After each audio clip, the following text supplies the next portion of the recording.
Cover your ears, darling.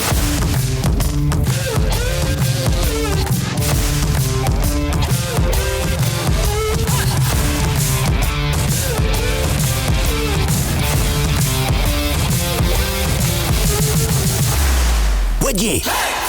Okay, Go stupid on. question of the weekend. Did you get tickets?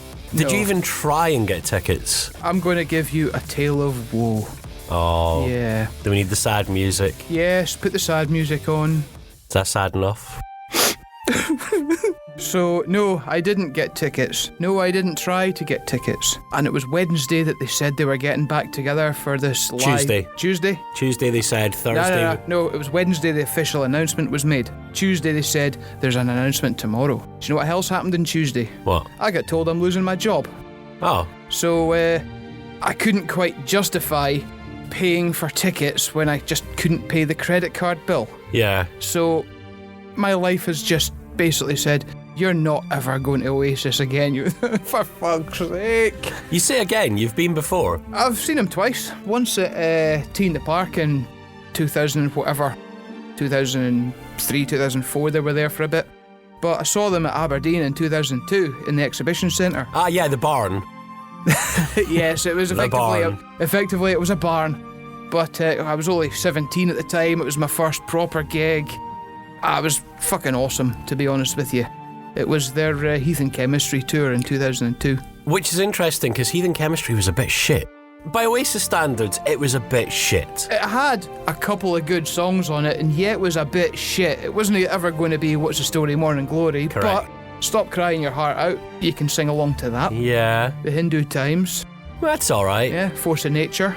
Can't remember that one. I feel like a force in it. It's one of Noel Gallagher's ones. Alright, okay. Yeah, but I quite like it. And there's a few other good songs on it, but it's not their best album. But certainly they had the set list that would make it a good set. Yeah. A good gig. I went on to Ticketmaster yesterday morning You suicidal maniac. just for shits and giggles. Did you get a ticket? I didn't. I didn't even get into the queue for tickets. I got as far as you're somewhere in a queue to get onto the website to then queue again to get tickets. The little blue bar that everyone's been posting up memes of online didn't move. I mean, to be fair, I gave it 30 seconds and I was like, oh, fuck that, I'm not waiting about. No, I'll be honest with you, and I'm going to put out an appeal to all our Wid Yi listeners. I have a doctor's appointment next Thursday. I'll swap it for an Oasis ticket. I've seen that one doing the rounds. The other one I like is the meme of, you know, the Ticketmaster blue screen of death with the wee blue thingy that I was talking about. And it's like, unfortunately, Oasis have split up. Yes. Well, the one I keep getting is when you click it, you just get this massive cock and balls. You know that dude from the pandemic that was in every meme? Yeah. Yeah, the guy that sat at the edge of the bed and his cock and balls are hanging out to about his ankles. Well, him. So you pick at the picture, you see his head at the top, and you just see his massive, clearly Photoshop wang. I just see that all the time. But I will be honest with you. See that gig that I saw them in 2002 that I was talking about? Mm-hmm. Fucking awesome gig, to be honest. And it was in the mosh pit to the Hindu Times that I saw this beautiful girl sort of moshing along with me. We made eye contact. We started, wouldn't say we started talking because the music was that loud, but eye contact was made quite a few times. But when our eyes locked for a good 30 seconds, I sort of like shuffled along to her and I got my cock out and I said to her, do you like my piercing? And she stared at it for about 30 seconds, said, I can't see, where's your piercing? I said, it's in my ear.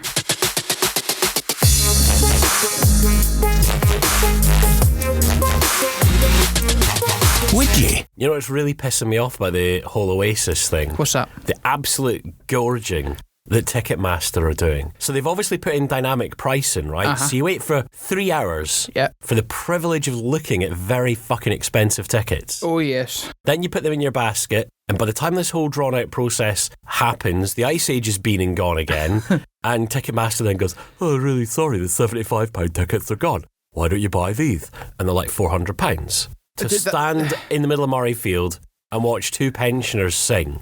Because let's be honest, they're both pushing 60, right? I would say so, yeah. Pretty sure to be they honest, they actually don't look that bad for their ages. No, they don't, but... Judging by one of them's had more hidings than I don't care how many. Yeah, but this whole dynamic pricing bullshit, you know, it's easy to hit on them. To me, Ticketmaster's a fucking con. It is. What you do is you go and you buy a ticket, and then they hit you with a booking fee. Mm-hmm. And now, why am I booking the fee? You know, I am buying a ticket. Yeah. But the tickets aren't ready yet. Is it, no, I want to buy a ticket. I don't want to spend an extra X amount per ticket on a booking fee. And you think, it's just a fucking con. What they should do, and this would get around every issue, there's only one way to solve the Ticketmaster issue. What's that? It's to basically bin them and go back to the good old days of having to actually go to the venue and queue in person for tickets. But then you get the touts. I mean, imagine if you're third in the queue and you're thinking, yes, I'm getting tickets, and the box office opens and the first two guys in front of you are saying, yeah, give me 30,000 tickets. But then when you get to it in the third time, it just goes sold out. But there's one thing that Ticketmaster do right, which is they cap the amount of tickets anyone can buy. That's literally the only saving grace they have at this point in time. You can only buy, I think it's 4 tickets. Do you want to know what pisses me off about Ticketmaster? I had a problem with my tickets for Foo Fighters. I booked them. I didn't buy them, I booked them, but that's them. But there I had my app on the phone and my tickets didn't come out the day before. They were still saying we're still ironing out a few things. Could I get in touch with Ticketmaster? No. Is there a phone number for them? No. How do I get in touch with them? You email them. So I emailed them on a Sunday. The gig was on a Monday, and I waited like 6 hours for a bullshit response. And I just had to play the sympathy card with the guy at the door. So look, I have bought them. These are my seats. I can't get in touch with Ticketmaster. And just by luck, the guy let us in. Wow. I'm purely talking, just when he I had to do some serious pleading at the door of Hampden. If that guy didn't have any sort of common sense, he was just that sort of typical robot you get at a gig, I wouldn't have got in, no. And would I got my money back? No, because I couldn't get in touch with fucking Ticketmaster. There's so many issues with this. And I hate them. I remember years ago, my first bad experience with Ticketmaster was when Top Gear did Top Gear Live. Okay. And I think they must have done that at the Hydro. Was it the best show in the world? Well, I don't know, because I never went, because Ticketmaster were like, you're 80 quid a ticket. And this is going back 10, 12 years. It's a fair chunk. Probably slightly longer, bearing in mind Top Gear got binned in, 2015? We're not talking about post-Top Gear here. Yeah, we're talking about when it was the Three Stooges. Yeah, the Three Amazing Stooges. Yeah, I mean, this must have been about 2011, 2012. That's how far back this goes. And it was like 80 quid a ticket. And then, on top of it, you had your friendly booking fee. Oh, of course. And then, and this gets even better, if you wanted the tickets posted to you, God forbid you actually wanted a physical ticket. It was another 15 quid on top. But there was an option to collect at the at the box office. Yeah, at the box office. Oh yeah, but that's still 15 quid. So why? Yeah, I asked that and they're like, oh, well, it's just how we do things. It's a con. It's basically getting rich off of scalping people. Do you want to know? Going back a wee bit as well, like that Oasis gig that I was talking about, the ticket itself looked like a souvenir bit of paper. It had pictures of the artists on it, and it was actually as if somebody had actually done a bit of work to make it look like a viable ticket. Yeah. And AC/DC in 2009 for their Black Ice tour, it was a black ticket with red writing on it and black ice, and it looked nice. It's actually still up on my wall, both these gigs. Well, now you don't get this. This is it. I used to love going to gigs because I had a frame in my bedroom when I was younger, and it'd be like, here's your Blur ticket, here's your Madness ticket, your Ocean Colour Scene ticket. And there was a space just waiting for an Oasis ticket. And I'll sell you my old ticket if you want. You're okay. I don't like this digital age we're living in where basically, this is going to sound really preachy and I make no apologies for it. Well, we've already preached in previous episodes when we say physical media is always better than downloadable. It is. And I always think it's not maybe half the reason you go to a gig, but a big reason you go to the gig is that badge of honour that you've got on your fridge or on your living room wall or whatever. Oh, I've been to see AC/DC. I've been to see Guns N' Roses. Yeah, prove it. You can't. Yeah, exactly. Hang on, from my old ticket collection. Well, clearly you couldn't when you went to see the Foo Fighters. Right. Anyway, I'm going to get my hand in here. Can I just get one more in? Go. Fuck you, Ticketmaster. Fuck you, Ticketmaster. That's the name of the episode. Yes. Fuck you, Ticketmaster. Brilliant. I think that works. I think everyone will get behind that. Right, here's one for you. Go on then. I know what you're going to say to this already, but I'm going to ask it. Are Ticketmaster a shower of bastards? Yes. Yes, they are. Do Ticketmaster owe me a ceremonial ticket for Foo Fighters? Yes, they do. By the way, to the bouncer at Hampden Park, you are a fucking legend. Thank you so much for letting me in. Thank you so much. You've made his week. Here you go. For £1 billion, Why are you doing it with your pinky? Because $1 billion. Because that's $1 million. But for $1 billion, Dr. Evil doesn't even know what $1 billion is. Probably not. Anyway, for £1 billion, would you lick a boggin urinal? Yeah. Now, I will be honest with you. The widget originally is for 10 grand, but I've thought I'm going to make him think about this. So I'm going to up it to £1 billion. So for £1 billion, would you lick a boggin urinal? And I'm going to say right from the drain, right up to the flush. I'm not talking about just a little touching it with your tongue. I'm talking cool. That's a vision I didn't need to see.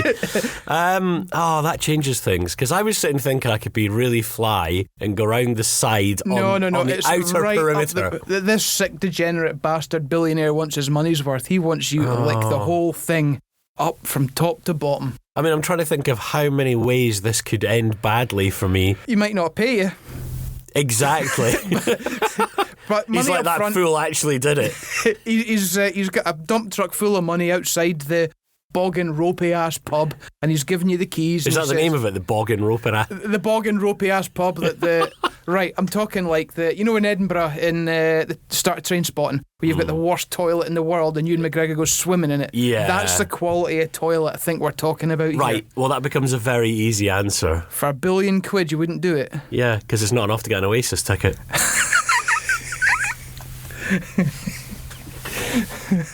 That's not the answer you should have said. You said, would you do it for £1 billion? I said, maybe. Wid Yi. No, I wouldn't. I can't believe we're still talking about this off the air. Well, we're not off the air, we're recording. Are we actually recording? Yeah. No, I thought we were off. No. Oh, well. No, I genuinely wouldn't do it, right? Because even money up front, what are you getting off that urinal? What if you don't actually live beyond the night? You know, you get admitted to A&E and they're like, we're really sorry, we've never seen diseases like these before. They haven't been picked up. But think of the other side of the spectrum. What if you've had your typical punter that lives off a diet of nothing but sugar puffs? It might taste all right. You don't know. I mean, is this going to be like one of these pet food adverts? 9 out of 10 cats like this. I mean, some of who's tested the cat food? Some of these folk that go to the pub every day for every hour of the day, they've got sugar puffs for teeth. So they must piss out sugar puff flavoured pish. I mean, there was a guy that used to sit in the local Weatherspoons, and he had the nickname Michael Fish because he looked like a drunken Michael Fish. And he sat at the very end of the bar, and every morning he was there every single morning with these little tokens. All right. Off the benefits. Oh, yeah. This is for my morning pint, and this is for my chaser, and this is for my pre-lunch pint, and my lunchtime pint. Wait. Are you suggesting that food banks give out food stamps for beer? Well, no, this was... Because this is a trick I've missed. This was in the days before food banks were even a thing. I mean, you're talking maybe 15, 20 years here. Wow. He was on benefits, and because of his addiction, he was getting actual beer tokens off the state to help him. How the fuck? I don't know. I mean, maybe he had a friend in a high place with a nice printer. I don't know. But Michael Fish turned up to the Weatherspoons every day. Not Michael Fish, for the record. Not the actual Michael Fish. Not the guy, Weatherman. The man at the barfly known as Michael Fish. Sounds like a Prince thing, doesn't it? The artist formerly known as Michael Fish. He would turn up every day and regular as clockwork. He had his stamps, like his little milk tokens, but for beer. And he handed them over and he got beer. And then suddenly Michael Fish stopped turning up. Did these tokens look like a £20 note? Oh shit, they might have. Yeah, I think that's your problem. Wid Yi. I always wonder what happened to him. Not Michael Fish. Oh, well, the genuine Michael Fish retired, and I'm not even sure if he's still alive. I'm not sure. He's probably, if he is, he's probably still giving out duff weather information. There's no tornado. No tornadoes. No tornadoes. No tornadoes on the West Coast. Somebody wrote into the BBC this morning. How quaint. Definitely wasn't my producer. Yeah, I don't know. I get the funny feeling that, you know, Weatherspoon's Michael Fish is no longer with us. He's probably no longer there. He's probably just a whirlwind of your imagination. He maybe was. Maybe it was all the beer I was drinking that made me see Michael Fish. How do you know he wasn't ground up into beer and you've been drinking him for years? God, I hope not. Right, let's do another Wid Yi, shall we? Yes. Wid Yi. Wid I? For £50, wear the same underwear for 2 weeks solid, no flipping them inside out. So £50, whatever you're wearing today, You keep on, you don't For 2 weeks. You don't turn them inside out. You don't wash them. See, I'll be honest, I would say yeah for that one. I go to festivals quite often, music festivals, and to be honest with you, you find yourself not changing your pants for the whole week. You find yourself brushing your teeth and then rinsing out with a can of Stella, all that sort of stuff. After about the 4th day, you're that bogging that you just don't care anymore. And I suppose it's not like it gets any worse. No, it just gets to the same state. Fine, you smell a bit. And to be honest, what's another week? You think, well, yeah, what's another week? What's another couple of days, And there's no stipulation here that it can't be at a festival. No, it's true, yeah. It doesn't say that you have to do this when you're going to work. There are no terms and conditions. Yeah, Would you wear the same underwear for 2 weeks solid in exchange for 50 quid? Nay flipping inside out. Nay flipping inside out. Well, can I wear them for 2 weeks for 50 quid, then flip them inside out and get another 50 quid? Yeah, go on. Yeah, I'll do that.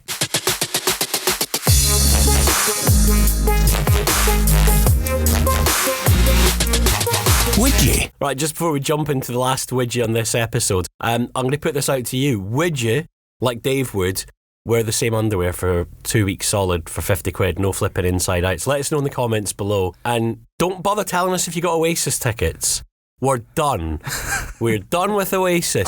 I'm done with Ticketmaster. Fuck you, Ticketmaster. Fuck you, Ticketmaster. In fact, I'll get Oasis on their next tour if they're still together.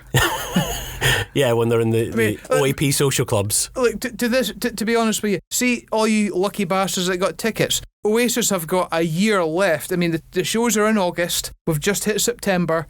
You've got 11 months to break up again and refund your money. So I'm not too bothered, to be honest. If these gigs go ahead, I'll be pleasantly surprised. Yeah, and I love the fact that I think Liam said, yeah, and these won't be televised. I don't know where he's gone from me.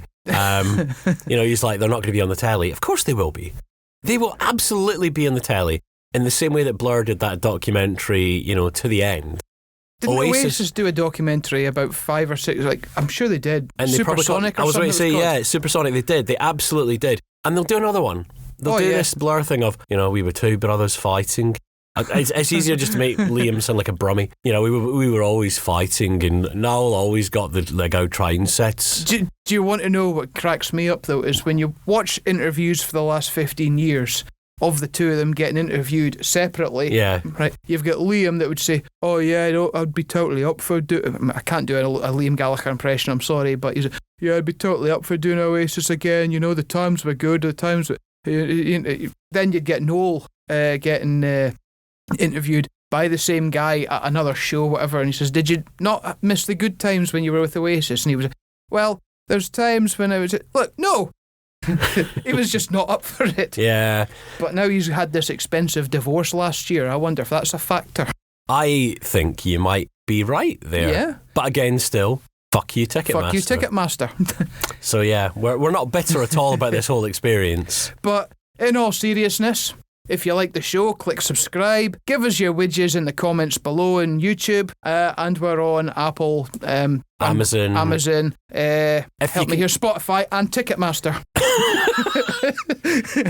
Yes, as much as we say fuck you, Ticketmaster, please sell tickets to come and see us. Yeah, sell tickets to listen to us. Go figure. Yeah, I don't know. Fuck you, Ticketmaster. Yeah. Anyway, back into the gig. Yeah. Back into the hat. This one's a very short one. Would you padlock a gate to an expensive business closed and watch the fireworks the next morning for 300 quid? Right, so hang on. Say that a bit slower, would right. I? Imagine there's a big factory or something like that. Yeah. And you've got a bit of a grudge against them. Mm-hmm. Would you go up to the gate and put on a very high security padlock of your own picking and just watch the fireworks the next morning when they can't open their gate? Can I do this to the Ticketmaster office? I don't think the Ticketmaster office has a factory anymore. I'm talking like a used car place or a factory that used to work in where goods in, out can't get. How do you padlock shut something that's purely online? You can't. Well, they must have offices somewhere, right? They must have these soulless robots who go in every day going, but ticket gouging is legal. But ticket gouging is legal.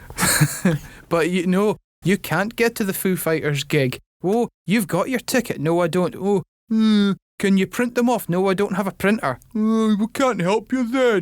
What was the monetary reward in this again?